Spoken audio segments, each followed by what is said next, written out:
अस्सलाम वालेकुम। इस वक्त मैं किला ड्रावर के सामने हूँ। ये मेरे पस मंज़र में आपको किला ड्रावर नज़र आ रहा होगा।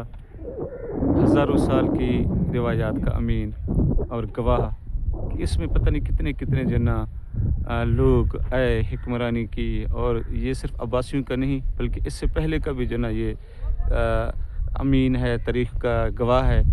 तो यहाँ पे आके अजीब सी फीलिंग महसूस होती हैं कि एक ऐसा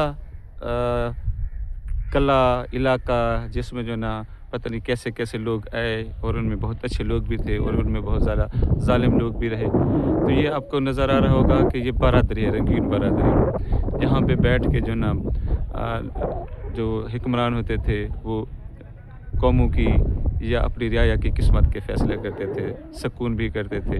अब ये वीरान हो चुका है। अब इसे रेनोवेशन तो किया जा रहा है लेकिन अब वो उसकी वो आब-ओ-ताब और जो इसकी अहमियत थी वो नहीं रही।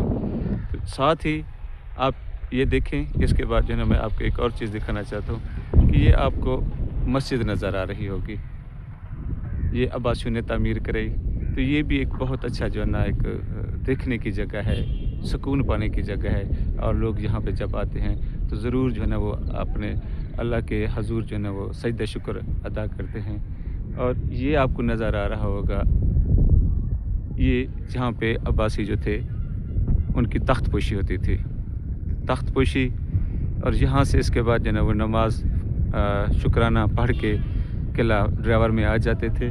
अब इसके बाद अपनी हिस्से का काम करते थे। किसी ने बहुत अच्छे यहाँ पे छोड़े यादें और कोई ख़त्म हो गया। तो अब ये भी एक जगह हमें बहुत बड़ा पैगाम देती है कि जब आपके पास अख्तियार हो तो उसका बेहतरीन इस्तेमाल करें। किसी ने हमेशा नहीं रहना, चाहे तख्त पोशी हो जाए, कुछ भी हो जाए, लेकिन इसके बाद हर किसी ने वो चले जाना है और तारीख़ को भी और खुदा को भी उसने जवाब दे होना है।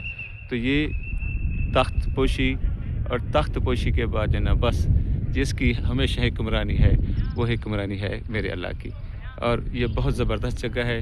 मेरी ख्वाहिश होगी कि लोग यहाँ पे आएँ और इन एहसासात को महसूस करें कि किस तरीके से यहाँ पे एक ही जगह पे आपको बहुत ज़्यादा पैगाम मिलते हैं। बहुत शुक्रिया जी।